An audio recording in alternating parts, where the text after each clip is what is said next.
So now what do I do? Well, I guess there's only one thing. There's something I'd like to know. Are you real? Can you feel? Hi friends, I'm Prairie Vintage. My name is Linda. I'm an energy intuitive reader here on YouTube. I use spirit and my intuition, the tarot, to communicate energies to you guys, fantastic viewers. I am so blessed to be here today. And if you guys are new to this channel, welcome. I'm glad you guys finally found me. And for those of you guys returning, I'm so grateful and I'm so blessed to be here doing your reading. I sure hope these readings resonate with you guys. You guys are all very safe and welcome in this space with me today. Today's reading is a little different. Haven't done one like this, but this is for all of you guys out there who are resonating with a highly spiritual connection and you're wanting to see sort of where you're at spiritually within your own ascension or spiritual growth versus whoever it is you're coming here about. Okay, now spirit could come through with your highest self versus sort of where you're at. That could certainly be a thing that pulls through. Okay, or it could be, like I said, you versus, I don't know, your twin flame, your soulmate, your soul connection, however it pulls through. Okay, don't limit yourself to who you're going to see on the other side of this thing, but it should make sense to you once we start doing the reading and one side sort of sounds like what you resonate with. Okay, so it could be a blend of your 3D self slash your highest potential, and then on the other side we could be looking at, you know, where your soul connection person is at in the 3D versus sort of where they're going. And so I don't know, you know, are you guys sort of parallel in regards to your ascension? Is there differences when it comes to what you guys are navigating here in the 3D world? And I know with soul connections, specifically twin flame connections. Now, again, I'm not necessarily labeling or pointing at this as a fixed sort of label so much as it is a signpost towards what type of soul connection that is probably going to resonate the closest to this reading. Would most likely be a twin flame connection, as those are usually mirrors in the spiritual realm to help us to ascend and become the highest version of us, bring us closer to God, which is our highest self. Okay, so this isn't religious by any means, although we could see, you know, if people are getting stuck in dogmas, if they're getting stuck in sort of, I don't know, man-made religions, if there's shame, if there's misconceptions, you know, is there freedom? Is there a strong connection to God, to the divine? I don't know what we'll see. So what we're going to do is we're going to pull 3 cards. Okay, 3 cards, and then you're going to pick whichever pile you feel called to. Spirit's clear and concise message for the collective for these 3 piles, these 3 soul connections. Can we please take a look at what are the options here for the soul connections that we're tapped into today? There's pile 1.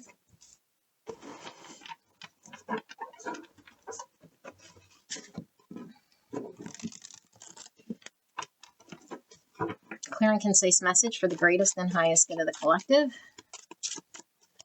Pile 2. And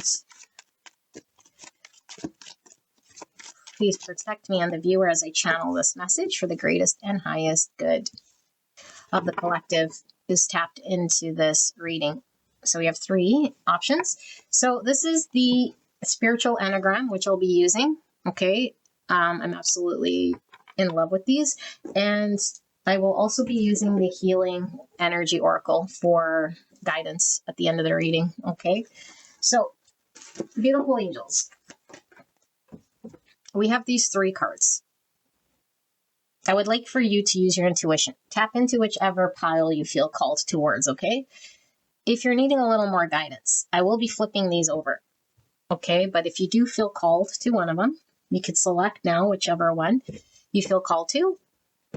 And for those of you guys wanting to choose once you see what's on the other side, we'll do that shortly. All right, option number 1.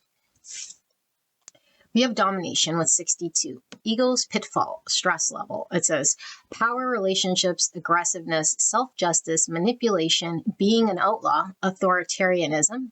Type 8, the challenger, instinctive center between strength and weakness.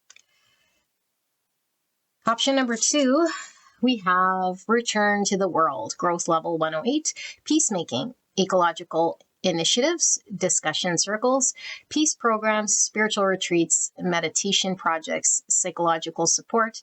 Type 9, the peacemaker, instinctive center between forgetting and asserting oneself. And finally, for option number 3, 61, ego's pitfall, stress level, instability, avoidance of suffering, refusal of limits, excess, scattering, addictions, difficulty to focus. Type 7, enthusiast, thinking center between pleasure and pain. Okay. Sit with these 3 energies, and whichever one you feel called to, I will put the timestamp in the description box and in the pinned comment below. It will take you directly to your pick. If you're drawn to multiple piles, it's absolutely fine.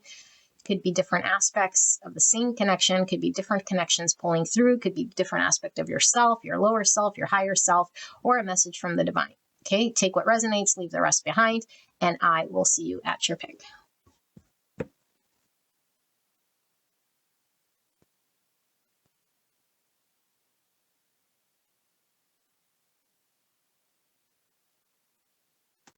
Hello, pile number 1. You guys pick card 62 with domination, power, relationships, aggressiveness, self-justice, manipulation, being an outlaw, authoritarianism. Type 8, the challenger, instinctive center between strength and weakness. So we're looking at you versus the person you came here about, or / your own sort of relationship with yourself when it comes to your spirituality. We'll see how this pulls through, okay? But keep an open mind here. And so we'll do the left side versus the right side in regards to what's going on here spiritually, okay? So spirits, clear and concise message for the greatest and highest good of pile 1. Person A versus person B. Thank you so much for pile 1, spirit. Please protect me and the viewer as I channel this message for the greatest and highest good. What is the spiritual distinction between these 2 spirits? What's going on spiritually between these 2 aspects, these 2 people, and this connection? Thank you so much.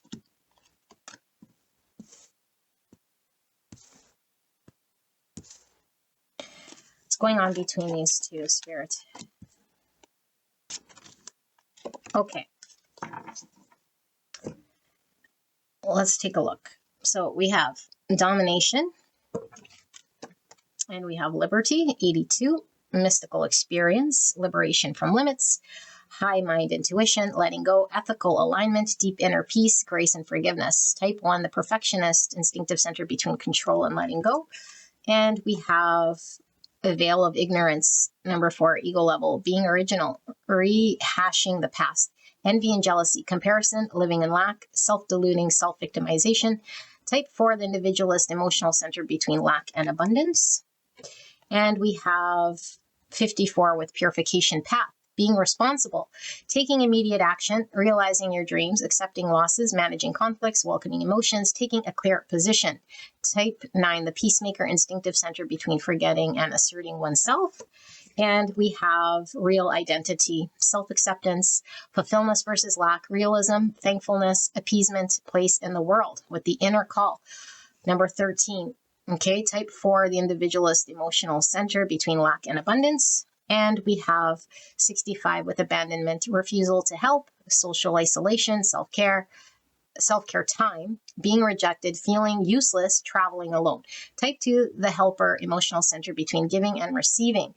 And it says initiatory ordeal, stress level, 65 and 2. Okay, I've read for this energy for sure before, even if you're new here. Okay, there is no timeline, but definitely this is an energy that comes through here often. So before I tap into this one here, let's take a look at what's going on this side, okay? You can resonate with either side. So we have 70 with suffering, limits and restrictions, physical harm, routine life, disposition, long-term objective, confrontation with pain. Type 7, the enthusiast, thinking center between pleasure and pain. Okay, and then we have being strong, authoritarianism, personal justice, anger, denial, dishonesty, and power dynamics. Veil of ignorance, number 8. Type 8, the challenger, instinctive center between strength and weakness. And we have 93 with mystical union, growth level, the authentic self, detachment from the result, balanced lifestyle, sincerity, intrinsic value, pure intention, willingness to contribute. Type 3, the achiever, emotional center between appearing and authenticity. Wow. Okay. And then we have universal love with 83. Union with the divine love, true self-worth, self-love, union of souls, unconditional love, profound compassion. Type 2, altruistic emotional center. Oh, this must be a French card. Entre donneur de recevoir. I don't know how to say that. 83 or 2. Okay. And we have Dark Night of the Soul, 73, stress level, loss of meaning, intense self-criticism, feeling of futility, exhaustion, extreme shame, anger, resurgence, deep dissatisfaction. Type 1, the perfectionist, instinctive center between control and letting go. And finally, we have 67 with initiatory ordeal, stress level, poverty, limited opportunities, lack of recognition, disillusion, marginalization, social stigmatization, artistic collaboration. Type 4, the individualist emotional center between lack and abundance. Okay, I already feel what's going on here. Let's take a look at the energy in between. So we have 42, spiritual practice, ego level, prayer, healing ceremony, protective ritual, mass, collective prayer, guided meditation, and spiritual community. Number 6, type 6, the loyalist thinking center between mistrust and trust. And we have 25, conscious awakening, ego level, carelessness, fear of going deeper, escaping difficulties, fear of abandon. Oh my goodness, I almost said fear of abandonment. Fear of boredom, instant pleasures, fear of limitations, excessive optimism. Type 7, the enthusiast thinking center between pleasure and pain. And we have 85 with the mystical experience, growth level, channeling, spirit brings perception, clairvoyance, past lives, diluted time, clairaudience, divine guidance. Type 4, the individualist emotional center between lack and abundance. Oh my goodness. Okay. There's lots. I don't even know how I'm going to begin this, but bear with me, okay? And it'll become clear as we go through it. I'm going to go through some signs here, okay? Doesn't have to be prominent in your chart or your persons. It could just be the energy of this reading as a whole here in order for us to channel, but I will read the signs. So we have Leo, Virgo, and Gemini. A lot of Aries. We have Pisces. We have some Cancer.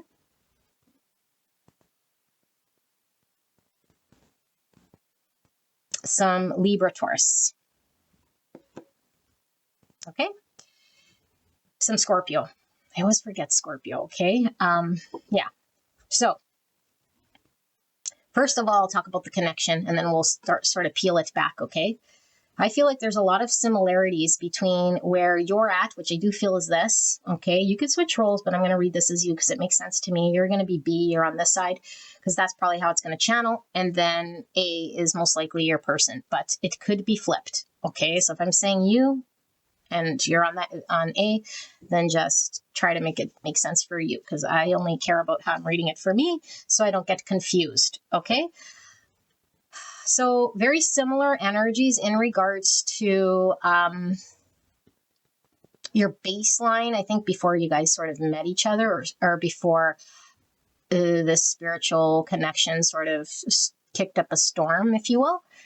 Okay, so if there's any doubt that whether this is a spiritual connection or that there's funny business going on in another dimension, don't doubt it. You're being guided by the divine, and so is your person, okay? Whether they're clear and an open channel to the divine at this time, I don't think so. I think person B, which I am calling you, is most likely have a clear channel to the divine in regards to this connection, or at least this connection being more apparent, you know? But it could be that person A is starting to see, or has always sort of been intuitively connected. Okay, for sure, they've been intuitively connected, but maybe a little further away when it comes to maybe seeing the light here, because they're heavier in matrix, I feel. And although both people might have been really in the matrix, I feel like one is still really sort of stuck or having a difficult time sort of pulling out. So sharing energy. Spirit is first coming through. There's a very loud message. Do not give up in miracles, okay? And I don't ever just deliver any sort of false hope information here. There's a real strong energy here of really sort of connecting to the divine and having faith and trust, not only in the divine, but in your own strength.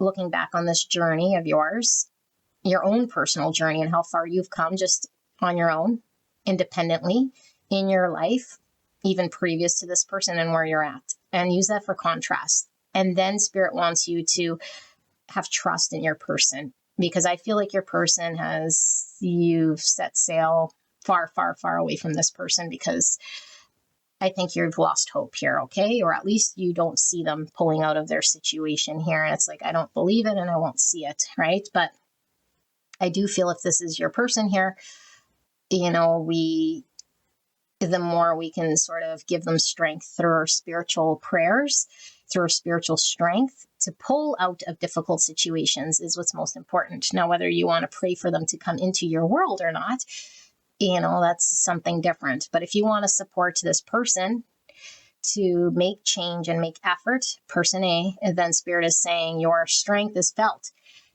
So you might have to go through the period of anger or feeling let down or feeling, I don't know, whatever you're feeling here or have felt. But there'll come a point where it's all about love, okay? And so I feel like you've had to overcome, person A has had to overcome, person B has had to overcome, and person A as well, but mostly person B. I feel like person B has a clear understanding of how disconnected they might have been from the divine previous to this connection. And it doesn't mean that they might have not have been religious or didn't have certain spiritual practices or didn't believe in God or they were agnostic or atheist or any of that. It's just saying that before this connection, both of these two are sort of trapped in the matrix, are really not tapped in. Okay, and then that this connection has most likely been swinging on a pendulum of ups and downs and ups and downs and ups and downs. And that there's been sort of beliefs in the matrix world, more so than in the spiritual world, that have been creating limitations, limiting what it can do, what this connection can mean, where is it going to go? And then we start to feed that world. Okay, and then there could be this sort of drifting off into some sort of fantasy land and not dealing with the reality in front of us, and like dealing with other relationships we might have in front of us, or the jobs we might be involved with, or the shadow work we might be dealt with, or the unhappiness that's going on in our world and what is working and what's not. There's a need to sort through that. And I think it's a forever sorting through. Okay, but to the big ones, where I'm living, who I'm living with, where I'm working, that sort of information needs to be examined and aligned with the authentic self. Because I feel like the authentic self, unless it's found and understood, then there is no progression. Then we're sort of spinning our tires in the matrix world. So I feel like person B has been on the journey of finding the authentic self. They both are, because that's what a spiritual journey really is finding the authentic self. But I feel like it's been sort of a kickstart here to the authentic self, a major realization of the authentic self by going through the dark night of the soul, and a real sort of flip. So person B's world most likely got flipped upside down here. Okay, and so there's been, like I said, with that pendulum and instability, there's been points in time where person B might really feel like, can I believe what I'm experiencing? Is this all just made up? Is this delusional? Where is this going? and also feeling really run down and sort of like there's nothing left. It's in some capacity. I do feel like person B at times has felt like person A has not stepped up to the plate, has left them to sort through all this spiritual mess on their own. I think person B, if they haven't already, will be going through anger, will be going through denial, will be going through trying to convince themselves of certain things, will have to come to terms with certain things in their life, like walking away from certain connections that maybe mean a lot to them but aren't aligned with their authentic self. They might have to make major decisions when it comes to their job, and they're going to have to come in with a pure heart and a pure intention.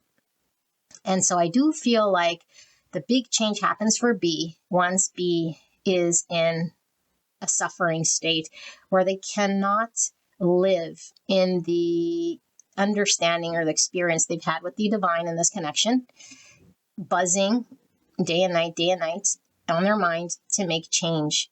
And this is going to take them confronting parts of their world here and not pulling the veil of ignorance over their mind and make change, but only when they reach a point of suffering where they're not, it's okay, I'll just sort of settle here and there, and sort of band-aid their life or come up with reasons why they need to stay stagnant or stuck. Because there is a level of comfort zone. And comfort zone doesn't necessarily mean that we are happy. It just means it's familiar, even if we're in a state of unpleasantries, It's unpleasant, but I'll stay here because it's familiar. And so in order for person B to find their authentic self, they have to shed what's not them. And this could be very disorientating. And all of this in order for them to connect to universal love. And what is this universal love? A union with the divine, love of their truest self and authentic self, self-love, and then union is found with the person they're meant to connect with, whether it be this person who might be a catalyst in person B's world, or not, is still up in the air here, okay? Most likely, when I read these energies, if we've been catalyzed into this form of an awakening, this form of a shift, it's most likely done by a twin flame or a false twin flame, okay? A karmic would not launch this sort of a trigger. Okay, I'm not going to get into karmic, soulmates, twin flames, that sort of thing. You can definitely look those up. They're all very sort of different when it comes to soul connections. Okay, this would be either a false twin flame or a twin flame. Okay, and so whatever this connection is, it was certainly meant to be the catalyst for person B to open their heart space through suffering and through an experience and push through confronting what they need to in their world.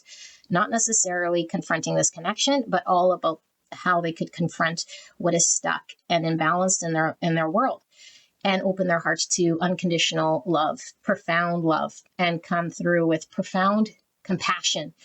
What's this compassion for? Compassion for self, compassion for people in their world that maybe they were disappointed with or were holding grudges, or where they were needing to resolve parental issues or childhood stuff, whatever it was. Compassion for strangers, compassion for everyone. And then compassion for their twin, which, by the way, they might feel, I'm going to call it the twin, okay, whether they're false or real, I don't know, yet to be determined, but compassion for the twin who they felt let them down or didn't step up, or they felt a personal sort of injustice has happened here. I've had to go through this, and what's my twin doing? Sleeping on the wheel. Because I feel like this person A, okay, is most likely, what I'm feeling intuitively, is in a world here of also needing to make change, but instead of making these choices, they're having a harder time waking up. They're deluding themselves. They're maybe still convincing themselves why they need to stay.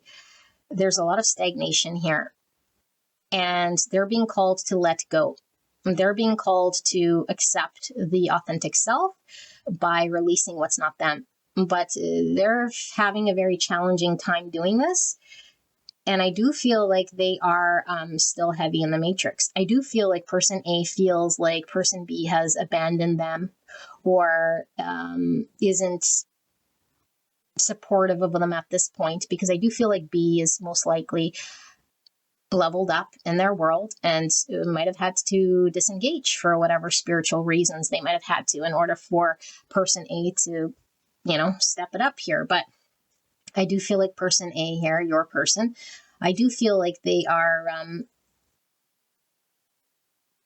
needing to really look at the reality of their situation, accept the inevitable change and the transformation, and then take accountability and responsibility for making decisions in their world.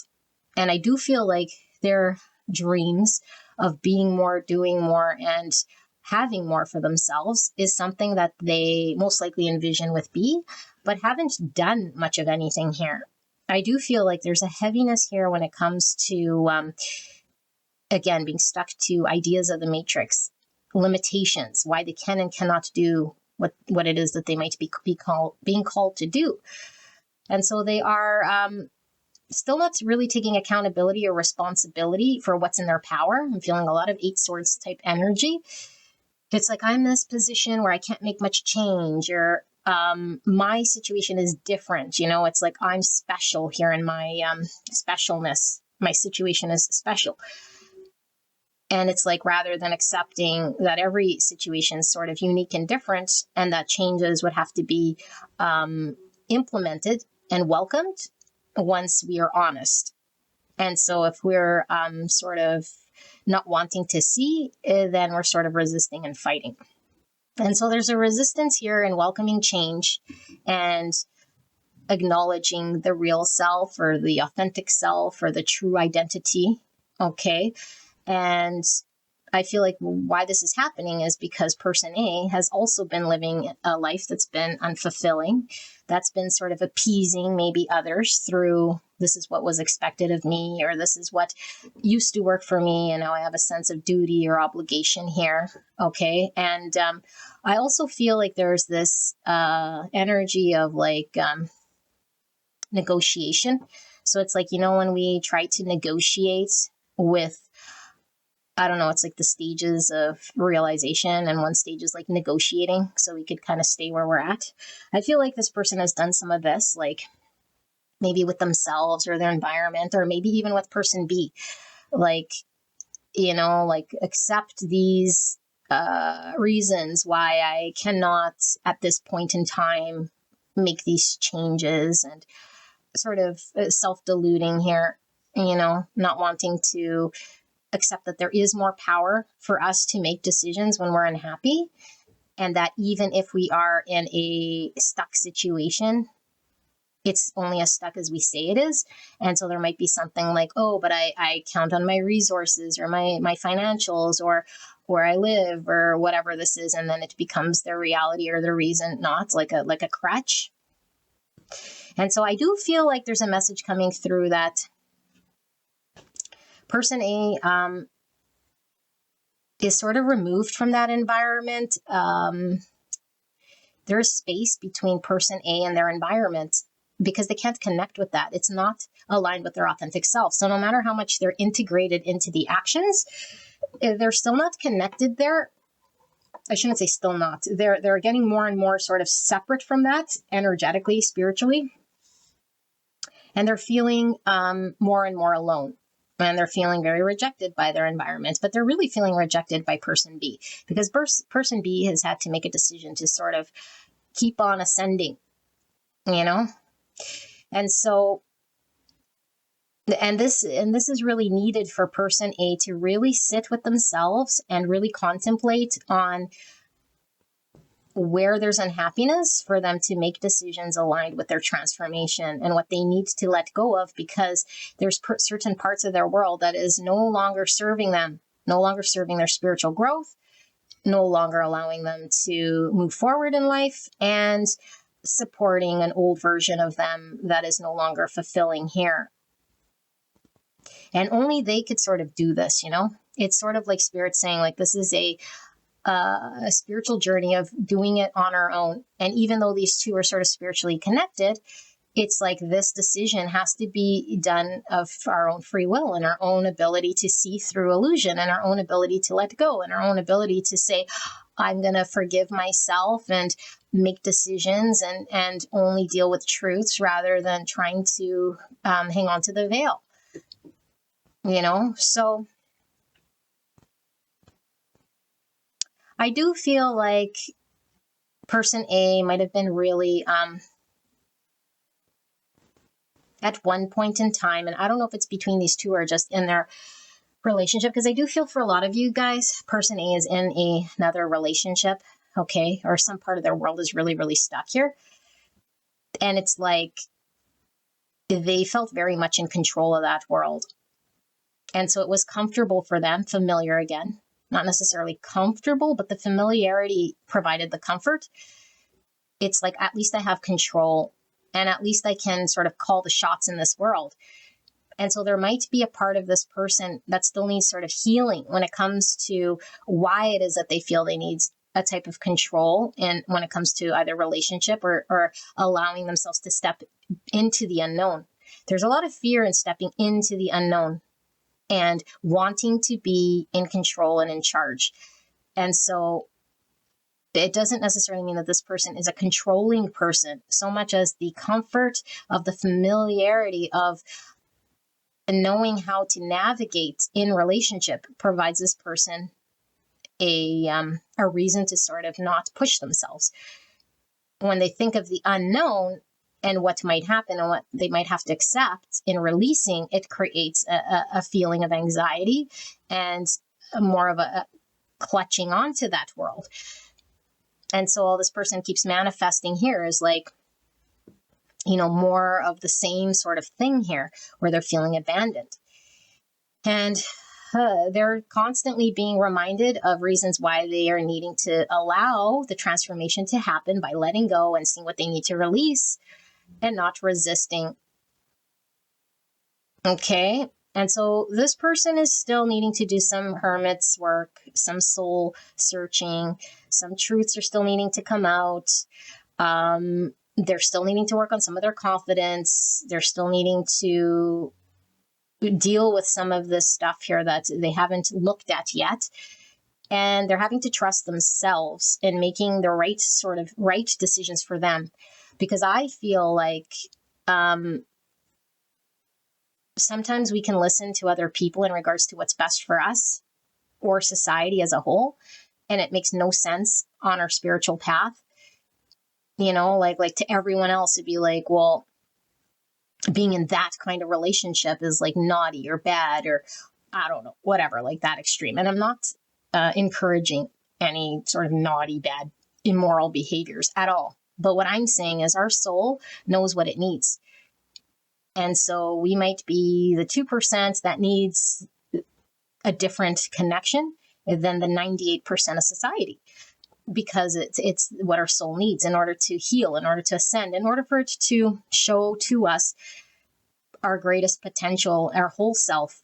And so I feel like why I'm saying this is because this person might carry certain narratives. Sorry, I don't know why I'm having a hard time talking in this reading. Narratives of a voice of their friends or family of why it would be bad or why it would be not good for them to do this or to do that or to make these types of decisions. Meanwhile, it's in line with their authenticity.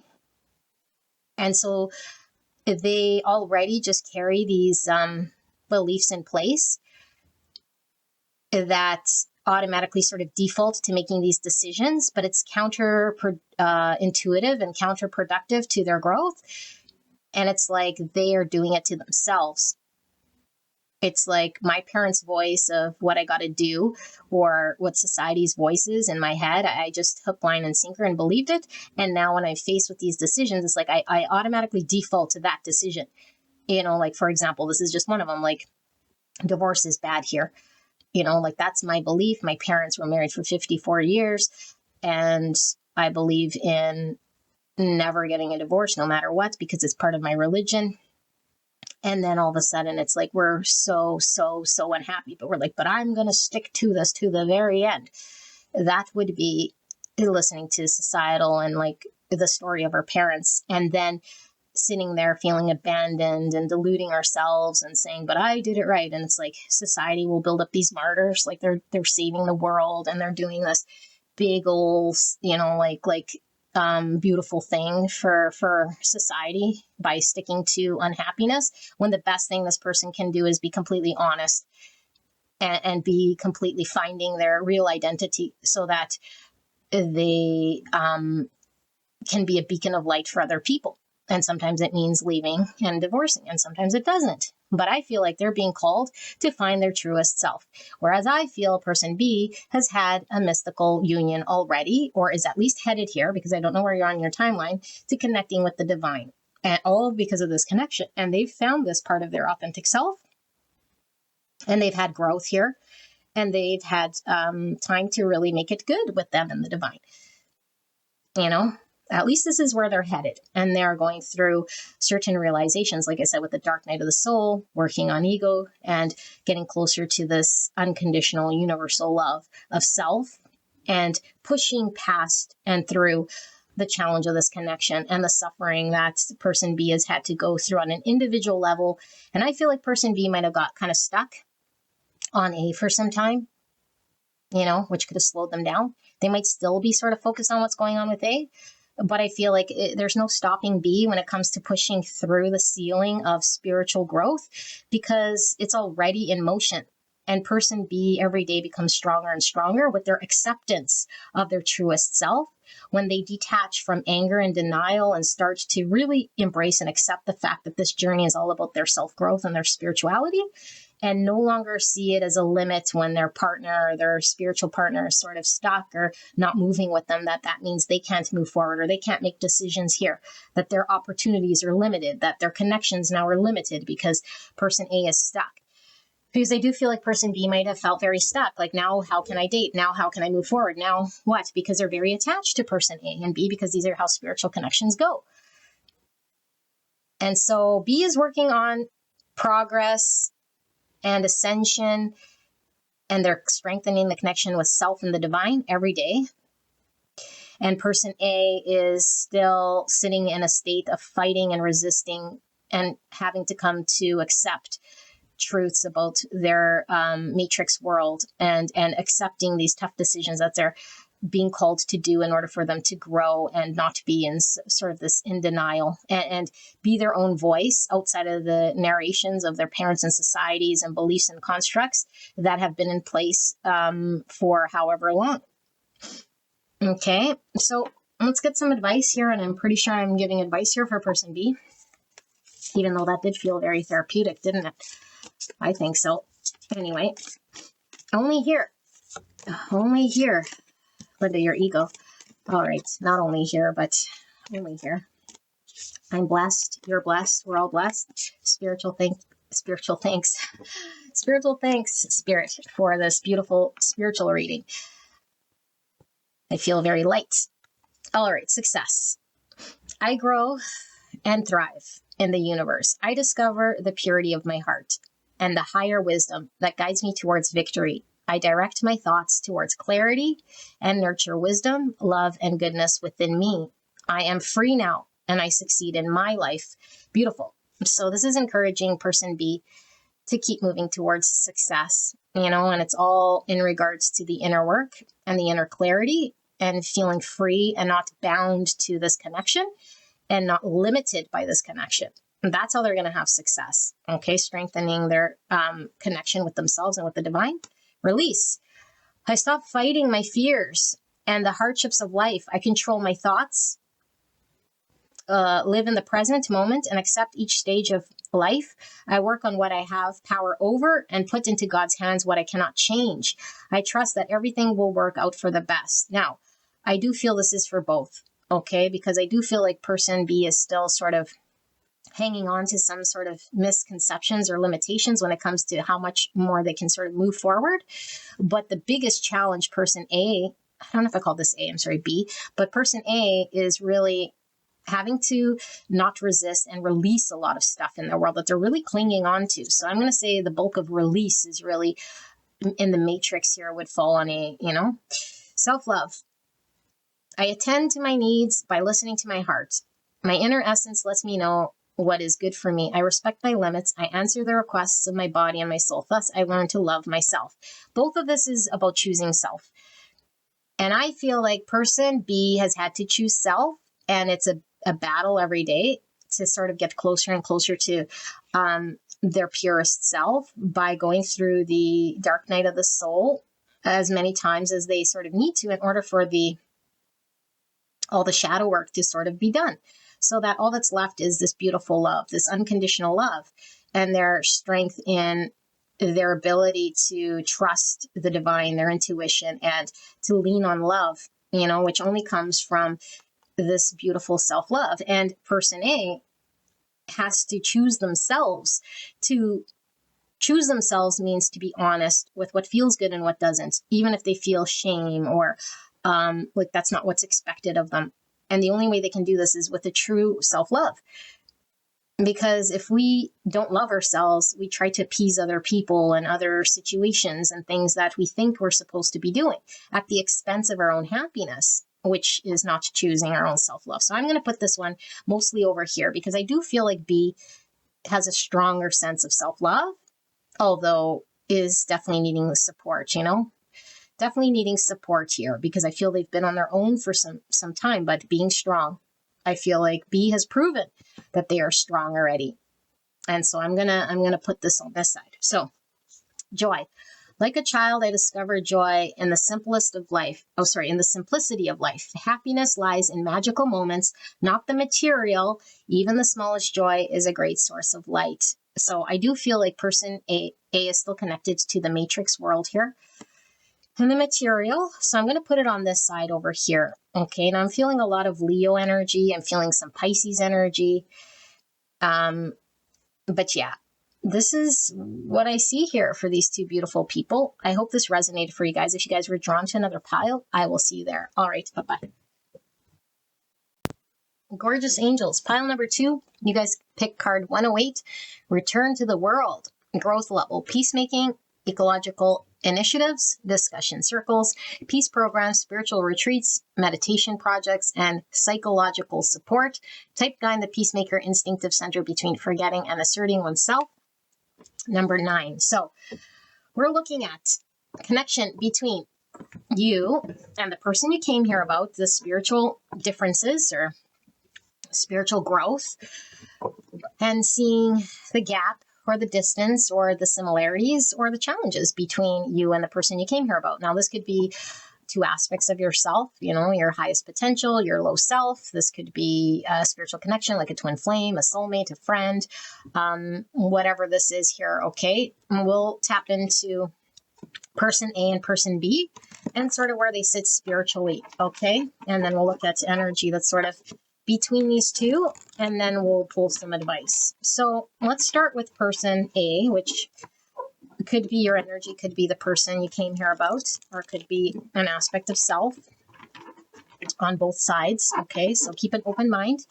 Spirit, clear and concise message for the greatest and highest good of pile number 2 regarding the spiritual connection between pile 2 and the person they came here about. Clear and concise message for the greatest and highest good. Please protect me and the viewer as I channel this message for the greatest and highest good of pile 2. Thank you so much, pile 2, for allowing me to tap into your energy, the energy around you at this time. I'm so blessed to be here doing this reading. We have tempering oneself. Okay. Pile number 2, person A, spirit, spiritually. Where are they at spiritually? Their spiritual growth. Where are they at in this spiritual connection? Person A for pile 2. Where are they at, spirit, spiritually? Thank you so much. And one more for person A. Where are they at spiritually? And we have self-negligence. Okay. All right, person B. And we got real identity. That came out for pile 1, if you guys recall. Could be overlap. Let's put that there. Person B. Where's person B at spiritually, Spirit? Person B for pile 2. Person B. Thank you, Spirit, for this message. Where's person B at in this connection? Okay, let's put that like that. And then the energy between these two. What's going on in the connection spiritually?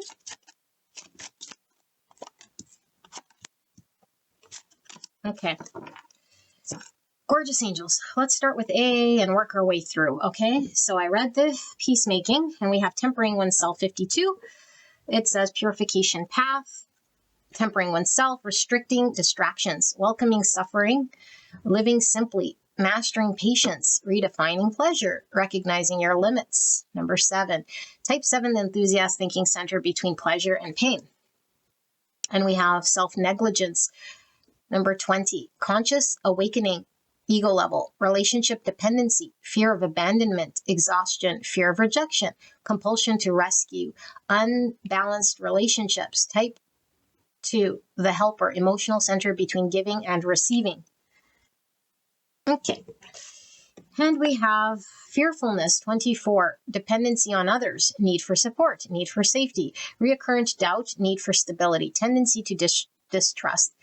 Look at my hand shaking. Oh my goodness, 24 and 6. Type 6, the loyalist thinking center between mistrust and trust. Okay, and then we have 42 with prayer. Healing ceremony, protective ritual, mass, collective prayer, guided meditation, spiritual community. Type 6, the loyalist thinking center between mistrust and trust. 42 and 6. And then we also have mystical experience, 90, growth level, resurrection, salvation and redemption, victory over death, spiritual grace, total harmony, profound peace, hope for eternal life. Type 9, the peacemaker, instinctive center between forgetting and asserting one's self. Okay, let's kick it off to the side, person B. So we have 13 with inner call, ego level, real identity, self-acceptance, fullness versus lack, realism, thankfulness, appeasement, place in world. Type 4, the individualist, emotional center between lack and abundance. And we have divine knowledge, 95, mystical union, growth level, universal comprehension, intuitive knowledge, empathy, inner wisdom, transcended mind, feeling of connection. Type 5, the observer, thinking center between interior and exterior. And then we have 105, return to the world, growth level, reuniting, community leadership, supporting others, public safety, group activities, risk management, and teaching confidence. Type 6, the loyalist, thinking center between mistrust and trust. Interesting, kind of similar here. Community. Okay, we have psychological support, discussion circles. Here we have community leadership, supporting others, group activities. Fairly similar. And then interesting, we have here, what was it? Teaching confidence. And here it was a fear of rejection and a need for support, leadership, and teaching confidence. So we could see this sort of playing out here, right? Okay, so we have baptism, 45, spiritual practice, ego level, contemplative prayer, spiritual singing, Tai Chi, mindfulness, meditation in nature, repetition of mantras. Number 9, type 9, the peacemaker, instinctive center between forgetting and asserting oneself. Then we have number 5 with veil of ignorance, ego level, being expert, withdrawal from the world, frenzy of learning, stinginess, self-preservation, superiority complex, over-intellectualization. Number 5, type 5, the observer, thinking center between interior and exterior. And then we have identity. 30, quest for answers, ego level, authentic relationships, understanding failure, self-image, social roles, true motivations, importance of success. Type 3, the achiever, emotional center between appearing and authenticity. Interesting. There's a lot of interesting energy coming through. I think this type of reading is probably going to help a lot of people if they feel very stuck in their spiritual connections. That's what I'm feeling here. Okay. So the connection or the energy between here, we have the mystical union, growth level 93, or number 3, the authentic self, detachment from the result, balanced lifestyle, sincerity, intrinsic value, pure intention, willingness to contribute. Type 3, the achiever, emotional center between appearing and authenticity. And we have veil of ignorance, number 9, ego level, being untroubled, need for harmony, stubbornness, inertia, anesthesia, self-forgetfulness, conflict avoidance. Type 9, the peacemaker, instinctive center between forgetting and asserting oneself. And we have a return to the world 101, growth level, being of service, responding to real needs, true altruism, self-care, love offering, humble charity, and unconditional support. Type 2, the helper, emotional center between giving and receiving. Okay, this will take me a bit to really unpack this thing, okay? So bear with me until we sort of get into the swing. But I'm going to go through some of the signs here, okay, which could be in your person's birth chart or your own. We have Virgo, Gemini, Cancer, Pisces, Libra, Taurus, Aries, for signs, okay? Now, let me channel what's going on here. Give me a bit.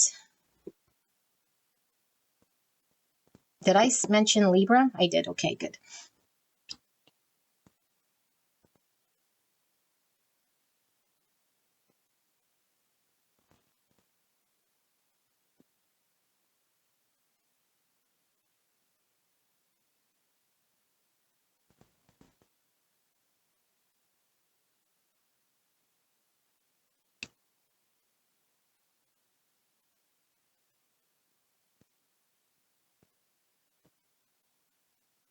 Okay, beautiful people.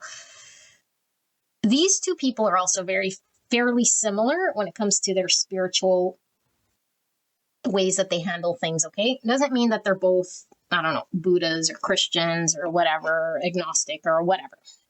But the way they're sort of navigating in their spiritual realms, so to speak, are a lot similar than they think. Now, I do feel a lot of you guys are B, okay? But some of you guys might still fall in A, okay? But I do feel like for the majority, you might be B. So if I start calling this you, just know that you could flip it. Doesn't mean it's not your pile, okay? Because I don't know how it's going to come out. And I do want to call this A and I call this B, but it's sometimes when I channel, it starts saying you. And you might get confused. That's up to you if you're not listening to this first end. So the point of these two coming together is very clear. It's in order for them to find the authentic self. I think neither of these people have. And you might go clicking away saying, well, it's not me. I know my authentic self. Clearly not my pile. Boop. No. This is why it's your pile, okay? Because I feel specifically, if you resonate with this being you, B, I think B has a lot of ego that they're not seeing, and that's getting in the way of this spiritual connection. A has definitely more ego, but it's the kind that's very ignorant and in the dark. Whereas B is sort of leaning into the ego, thinking that they're progressing, okay? Thinking they're progressing, but they're not progressing here. Well, they're progressing, but they're not going in the right direction to free themselves of true liberation. Because liberation, again, I'm only looking at it as the authentic self, period. I don't care what spiritual belief stories, you could be Christian, Catholic, I don't give a rat's behind. The authentic self has to be connected to so that we are speaking from the purest place. Otherwise, we're just sort of checking off boxes and living someone else's idea of what we should be and do. So unless we go through a spiritual experience of inner standing, then we're just sort of going with motions. And so both of these could have had a spiritual experience of inner standing, but one experience, two experiences, these mystical experiences don't make a business case, so to speak. There's a lot of experiences we sort of need to go through in order for us to really connect to the authentic self. And once we're there, we can really identify other people who are sitting in the authentic self as well. Okay, and this is just about not seeking, trying to find the authentic self, but shedding what's not us. And so why I'm saying this is because B needs to shed a lot of what they're not, A needs to shed a lot of what they're not, and B still needs to shed a lot of ego and what they're not as well. Okay, but I feel like B is attaching to what they are learning and what they have learned in books and understanding and clinging to it like it's salvation or knowledge. And it really is not. It's actually adding to the confusion of them discovering who they are. So B needs to undo everything they know. Okay, this doesn't mean start saying that's not true and that's not true. Just undo and come from a neutral perspective so that they can relearn what's actually true and what's not. Because I feel like B is really sort of brainwashed in a way here, you know? And even if it feels good or it feels spiritual or it feels right or something like this, or I really resonate with this spiritual understanding, it's still an understanding. It's still conceptual. Nothing about spirituality is conceptual. Spirituality is not conceptual. And so I feel like B has a concept and an understanding in their mind, and they're sticking to it, thinking that they're spiritual. And there's nothing wrong with it. There's no judgment. It's just they need to break that ceiling for them to go to this next level. And so I feel like both these people, you know, are have the similar way of how they connect with spirituality. It could be that both these people sort of go to church. They might have met in a church group, you know, or it could be that they do meditative circles, or they both, I don't know, believe in the same religion, or have common ground, common community when it comes to that. Okay, I don't feel like one's sort of, I don't know, agnostic, and the other one is like an atheist or something like this, you know, or a Christian. Like, I don't feel that that's what's going on here.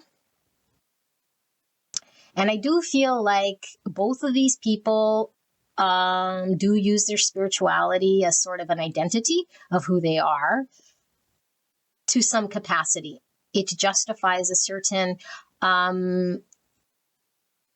it props up a certain part of themselves, okay? And that means we have an identity to that in which we're saying is our spirituality. And so what Spirit's really saying in this connection is all about shedding identity, because these soul connections are all about finding the authentic self. So as long as we identify and create these cords, these attachments to stories and beliefs and identities, then we're not connected to the divine from the authentic self. We're still attached to matrix world of what the man-made spirituality is, okay? I'm not trying to offend anybody. I'm just reading what says here, okay? So I do feel like B feels like they are in charge of this connection in some way spiritually, because they feel like they're more connected, because they know more. They're really tying to their understanding of what it means to have more knowledge, conceptual understanding, maybe more conceptual understanding of what twin flames are, maybe more conceptual understanding of what God is, maybe more conceptual understanding of what the Bible means, or maybe more conceptual understanding or what it means to have more crystals or be more, I don't know. Do you know what I'm saying? And when Spirit is really talking about none of this is actually needed or required. In fact, it needs to be washed away in order for there to be a connection to the authentic self from a place of non-attachment, so that they could be open and receive whatever Spirit wants to give to them. Because spiritual connections are all about ascension. And the closer we get to the authentic self, the closer we get to the divine, the closer we have ascension. And then the spiritual partner can also ascend. And I have a feeling like B might be wondering why it's not going anywhere. And it's because B is still stuck in this matrix man-made belief of what they conceptually know as spirituality, some form of divine knowledge that's coming through, I don't know, books and that sort of thing. So I do feel like they are, you know, like gonna go through this, and it's already in motion, where when they finally let go or peek behind the veil, they're going to see, and they're going to experience more and more of this transcendent type nature of being very connected to what real spirituality is here. And they're going to see the light, so to speak. And when they see the light of their authentic self and their real identity here, and they can work through some of this ego and some of this acceptance and some of the self-image and these social beliefs and limitations that held them back, then they'll start to make more progress in their world. And so I do feel like this person clings to spiritual practice as something. And it's fine when we're learning and growing. But I feel like there is a dependency on the intellectual knowing part, where B needs to challenge themselves more to trust themselves to knowing more without being well read, and be open to experience only. Because I feel like there's this this very regimented routine of spiritual practice that is more understood on a practical level of practice than it is connecting with the divine. We're doing the meditation for the sake of meditation. We're doing the connecting for the sake of the connecting. We're kind of doing these motions. Okay, and so Spirit's really pushing B to connect to the divine through an inner experience. And the only way to do this is to let go and let God in, and not cling to what we know in books and what we were taught and that sort of thing, and then trust this sort of thing. Because their motivation right now is sort of proving, they want to prove what they know or what their spiritual concepts are in the real world here. And Spirit's saying, no, it's the other way around. Spirit's not going to prove to them their concepts. Spirit's not going to prove to them their what they think is right or wrong, or their delusions of what they think spirituality is or is not. And the clearest way for them to see this is to wipe away everything, so that they could be shown what reality is when it comes to spiritual connection and connecting to the divine through a transcendent mind, through this inner experience and this intuitive knowledge, not book knowledge. Okay, so I think the connection between these two, I know I'm jumping everywhere, but this is how it's coming out, is that both of these people have a service to give to the world here, okay? And I do feel if you didn't connect with that part of going to church or meditation circle or being in a community, which, by the way, could have been just a family of my family was Catholic and their family was, or Christian, or book study or Bible study or that sort of thing, then what this could be talking about, these communities could be talking about, once these two sort of reach their spiritual balance and come into their spiritual union within self, there is this being of service to the collective that they're being called to do. So this is why these two are brought together.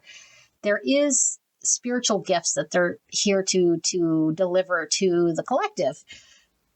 Okay, and they're having to respond to this call, however they're supposed to contribute. And they might already get involved with, being of service in their world, however they do it in their job. Maybe they're, healers of sorts in some capacity, and we could be a healer as a doctor. We could be a healer as a teacher. We could be a healer as a spiritual healer. Like, healing doesn't sort of stop in one realm, but I feel like besides what they're doing from sort of this conceptual, intellectual, spiritual knowledge, there's this contribution that can only come once both of them are connected to the authentic self from the place of inner knowing and spiritual growth. Okay, I feel like both of these two are still in the matrix. Like I said, there's still a veil of forgetting, and there is still this inability for them to sort of be able to come together and work together once they work on that part of their own self and uncover that part of their own self. So there's a need for these two to get into union and balance with self, so both of these could come into harmony. So I do feel like these two have conflict right now. They're not aligned right now. They're both trying to find the authentic self. Okay, and I do feel like, they're not dealing with what they're being called to deal with and look at this time. And so it creates this conflict. Now, I'm going back to B. It could be that B could be anywhere on the timeline. They could have started off this connection as someone who might have been intellectualizing in the mind what God is or what religion is, or being whatever. I'll use Christianity as an example here, or I'll use maybe even what is Christian baptism? That's when we're Catholic. Okay, I guess if you're Christian, you could be baptized too. But anyway, there is this understanding of spirituality one way, and then there's this divine growth once we actually experience it from an inner knowing that couldn't be read in books and is only really felt. And when person B finds this and connects to this, they find their place in the world. But it comes through a lot of release and a lot of transformation, a lot of acceptance. So there's an inner calling for person B to find the mystical union between them and their higher self and the divine through releasing what they think they know and being open and receptive to mystical experience and divine connecting. Okay, so let's look at A. I feel like A, like I said, is also in this sort of matrixy world because I feel they have an understanding of what it is to be spiritual, but it is looking through the lens of man-made spirituality. Because I feel as though they get support or strength from their beliefs, whereas it's not requiring a belief and more of an inner knowing and a connecting to the divine from a place of authenticity, which they haven't reached, by the way. And this is why person A is still dependent on people because there's still a feeling of separation and lack. And so I feel like person A has a lot of fears here when it comes to how they engage with connection and relationship.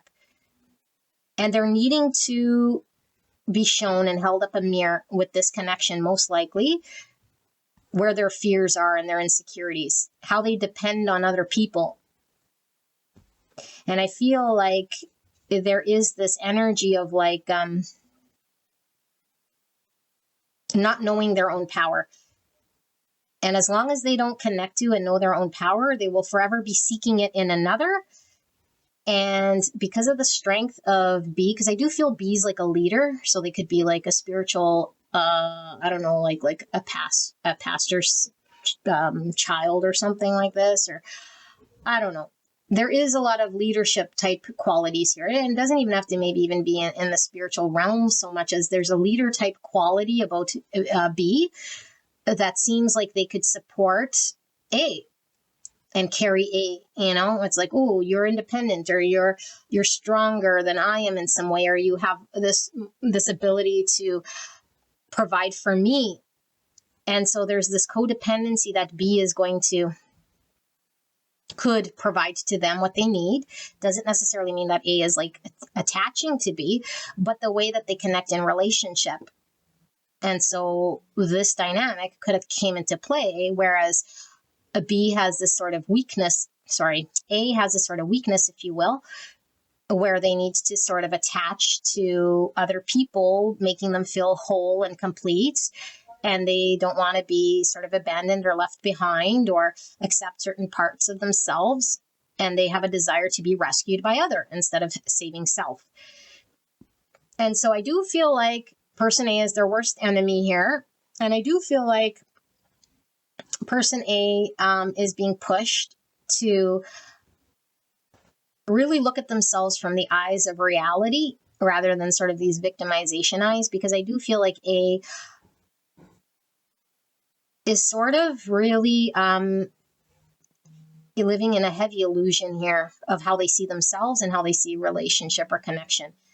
And it really dictates their value, and it really dictates how they see themselves, and they could be on an emotional swing, or they could really be like, if I'm being loved and seen and appreciated, then everything's sort of good. And if I'm not, then it's like I'm out of control, or my emotions are pulled, or I'm really like, I could be very at lows of the lows of the lows of the lows. And it's like, why? It's like they need to find their own inner stability, their own connection to the divine from within.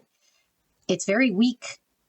And so I feel like they'd be in real imbalanced connections and relationships where they're either overgiving or overtaking. And I don't know which it is, but there's no way to have a balanced relationship with this person because they are codependent.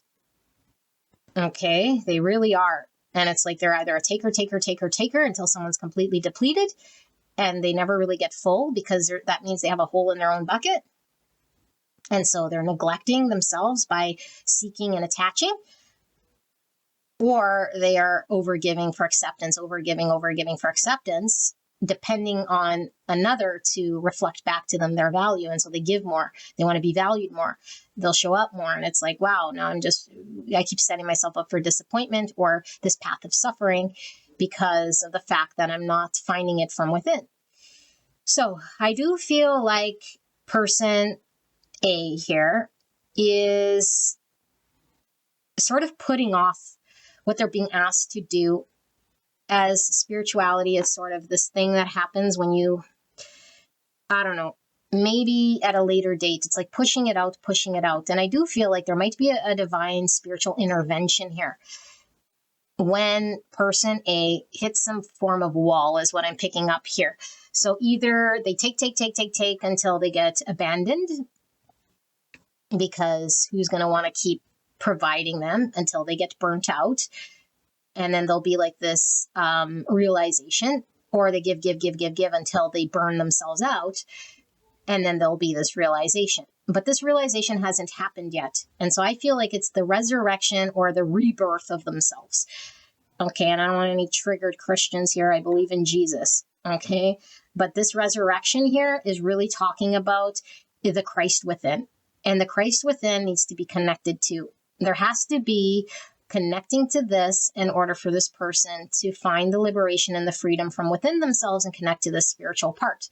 Right now, they're too busy externally seeking pleasure, externally seeking things to mirror back to them, and all of this stuff. So they're having to define the matrix world and what's out there and be honest with out there is just manifesting in and out. It's temporary, but it's what's within that's going to be eternal and forever. And so I might as well cultivate and work on my love of self and what's going on within me. And so I feel like to do this, we'd have to trust the divine and we'd have to let go of patterns and codependencies and relationships and say, I trust the divine and I'm going to do this inner work. And they don't want to do this, of course, because then they feel anxious. If they let go or if they start to do that, then it's like, well, then who's going to fill my cup? Or like, who's going to show this back to me? Or like that sort of thing. Okay. But I feel like there's only a matter of time before A burns and turns and hits some form of limit here where they're going to have to really connect to this thing. But as long as there's someone sort of there to take from, then they're going to keep taking. And as long as there's maybe, they're stubbornly fixed to outcome, then they're going to have to sort of keep trying to prove and win love with one person. And if that person doesn't work, then they're going to go elsewhere and try to, value me. Okay. So they have to trust themselves and they have to develop the strength from within themselves. But I do feel like this person, does feel like they have a connection to the divine, because I do feel like this person is sort of, if you were to ask them, this person would be like, yeah, like, I know that there's a greater power, and it's like, I know it, but it's like from a belief center where it's not really from the truest place of connecting and understanding and really, truly feeling the divine. It's all through matrixy action. And because I was brought up this way, I just automatically adapted that spiritual practice or that understanding. And maybe I might have developed it a little bit, but it's all, again, through books and what's been told to me and what I've sort of experienced, even though, I had a few mystical experiences that now I really believe. And it's like, but spirituality isn't dependent on a few spiritual experiences, nor is it in books. It's all about really, really discovering the authentic self and undoing man-made constructs and beliefs. Then we know we're on the path of authentic self and really connected to the divine.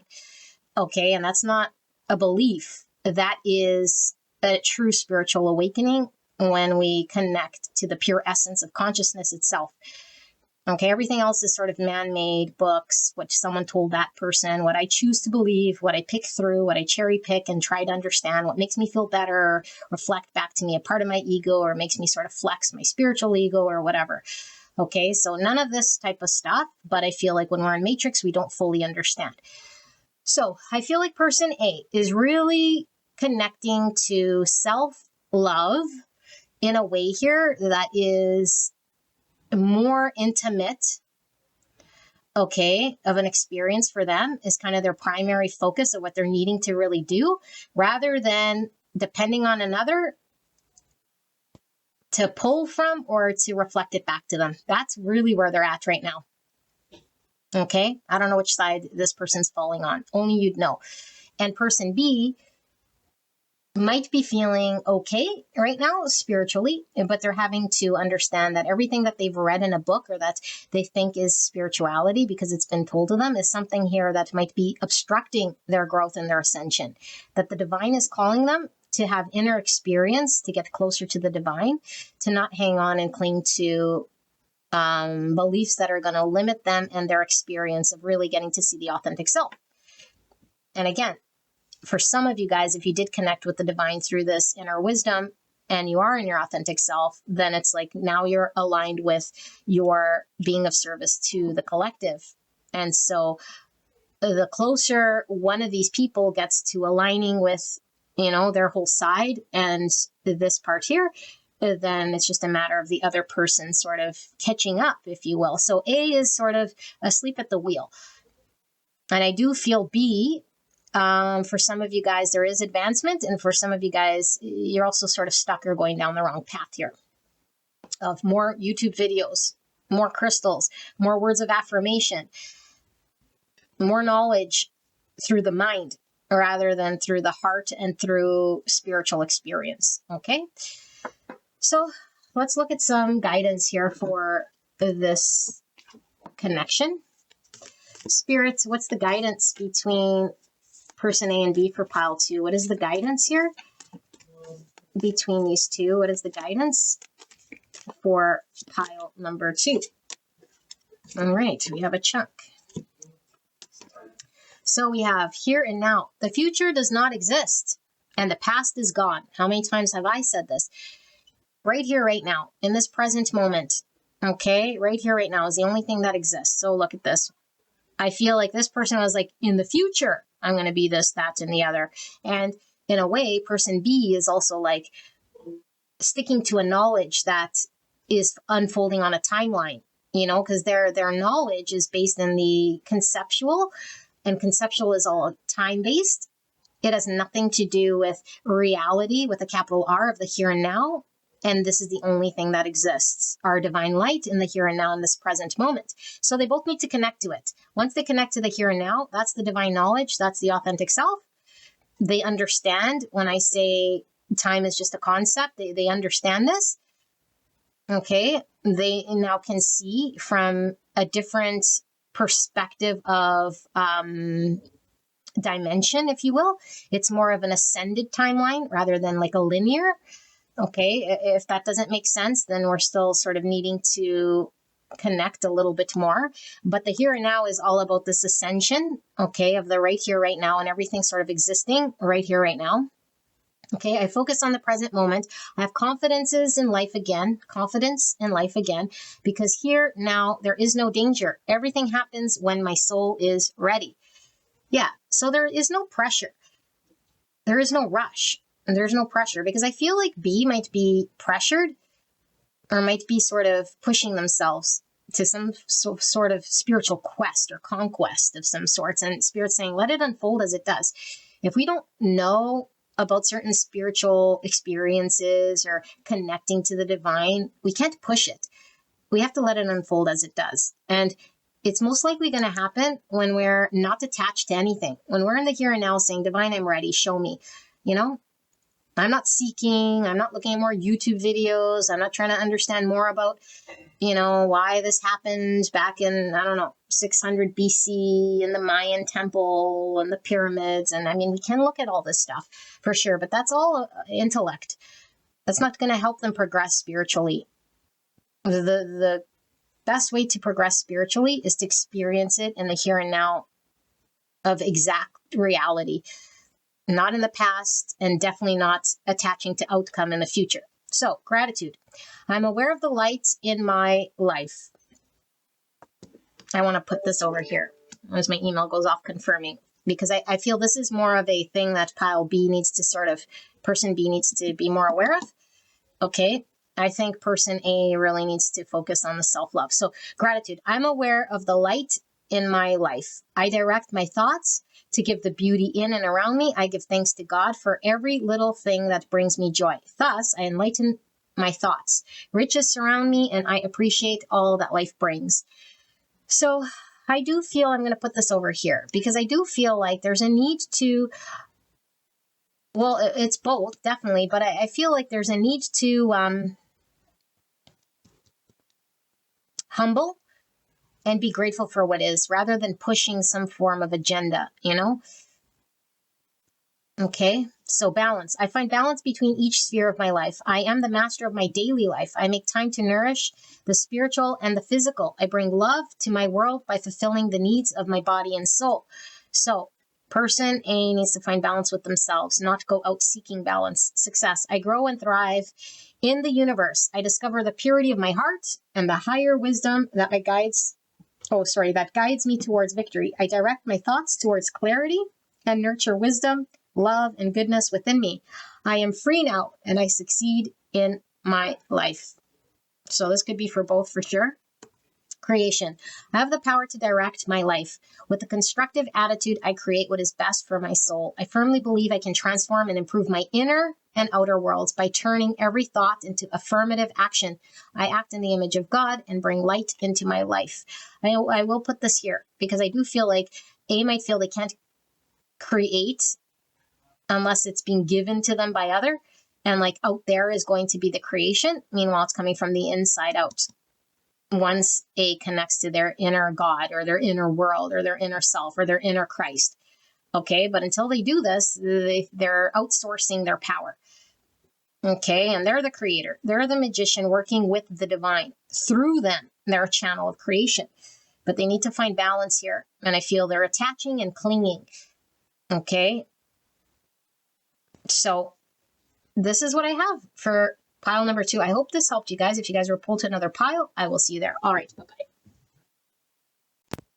All right, pile number 3. If you guys pick 61, egos, pitfall, stress level, instability, avoidance of suffering, refusal of limits, excess, scattering, addictions, difficulty to focus, type 7, the enthusiast, thinking center between pleasure and pain, number 7. So we're going to look at you versus the person on your mind in regards to the spiritual connection and where you guys are sort of at spiritually. This could be 2 different aspects of self. Okay, could be your high self, your low self. Could be any connection here. Twin flame, soulmate, friend, family member. Doesn't really matter so much. Okay, but we'll see what sort of pulls through here. And we'll look at A versus B sort of format and the connecting energies so that we can see spiritually, are we, speaking the same language? Is there a big division when it comes to spiritual growth? And see what Spirit wants to show us. Okay, so Spirit, clear and concise message for pile number 3 regarding the spiritual connection between person A and person B in pile 3. Please help me to channel this message for the greatest and highest good of the viewer and our connection. Thank you so much, pile 3, for allowing me to tap into your energy, the energy around you at this time. When we take a look at person A, pile 3, person A, Spirit. Person A, Spirit. Spiritually, where's person A spiritually for this connection? Person A, where are they at spiritually within this connection? Person B, where's person B at within this connection? Person B, for pile number 3, Spirit, where are they at spiritually within this connection? Person B, spirits, where are they at? No, I don't feel that one's right.